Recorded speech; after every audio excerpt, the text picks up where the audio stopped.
Hello and welcome. You know that feeling that comes with the start of a new year? That sense of a clean slate, a chance for a totally fresh start. But what if new meant something way bigger than just flipping a calendar page?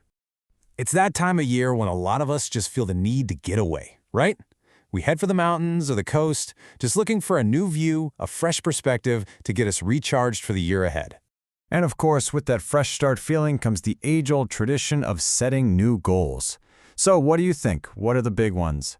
I'm guessing a few of the usual suspects pop into your head right away. And yeah, you'd probably be right. The list is pretty familiar, isn't it?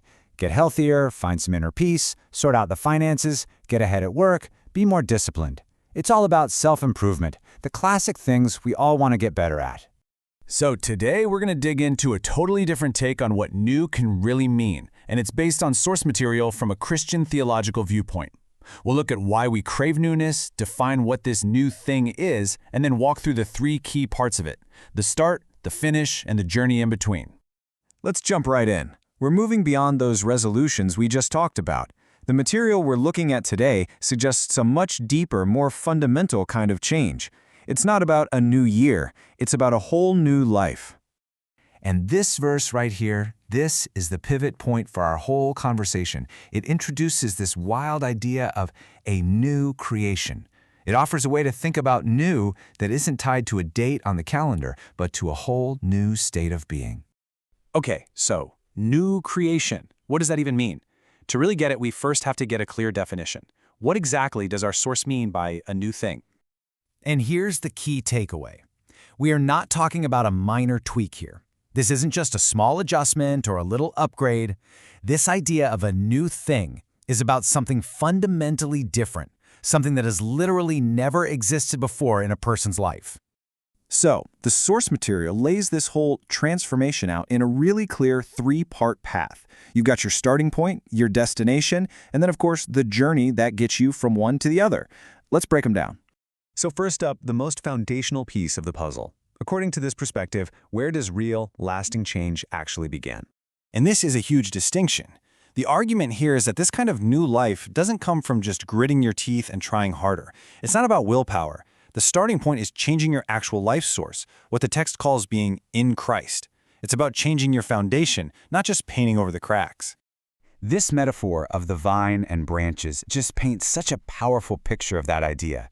I mean, the branches can't just decide to grow fruit on their own, right? They have to be connected to the vine.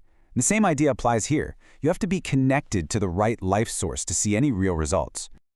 Okay, so if that's where we start, where are we headed? Knowing the destination is just as critical because it's what gives you the security and purpose you need for the journey.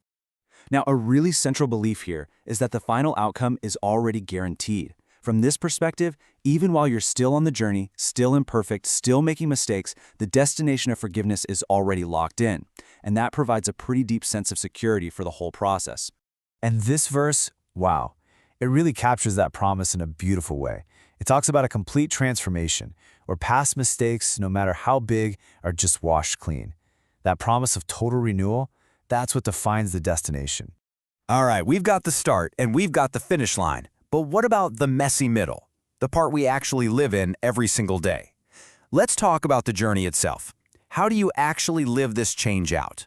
This visual really gets to the heart of it. The journey isn't just about doing different things. It's about a fundamental shift in who you are. It's a move from being defined by I was to being defined by I am. The past is gone. A new identity has taken its place. And this identity shift is supported by specific conscious actions. You can see it here. It's about actively letting go of the things that hold you back. Old habits, past mistakes, all that unnecessary baggage. It's a deliberate choice to forget what's behind you and push forward toward the goal. Our source uses a great analogy for this. Think about it like you're renovating a really old, rundown house. Before you can bring in the new floors and fresh paint, you've got to do the hard work of clearing out all the old, broken stuff. You have to make space for the new to even be possible. So let's pull all these pieces together. This framework is presenting a vision that goes far, far beyond a simple New Year's resolution. It's about a complete and total life change. And this brings us right back to where we started, but with a whole new understanding. A true new beginning, from this viewpoint, isn't a one-time event on January 1st, it's a continuous, ongoing state of being. Ultimately, the goal here isn't just about changing your behavior, like going to the gym or being better with money. The goal is a complete internal transformation, to enter this new thing with a fundamentally new heart. This chart sums up the contrast perfectly, doesn't it? On one hand, you have resolutions. They're often temporary because, let's be honest, they rely on our own willpower, which tends to run out. On the other hand, you have this idea of a new thing, a permanent identity shift that's based on plugging into an external power source. And that leaves us with one final question to chew on. Whether you subscribe to this specific worldview or not, the idea of a deep, foundational change is a powerful one.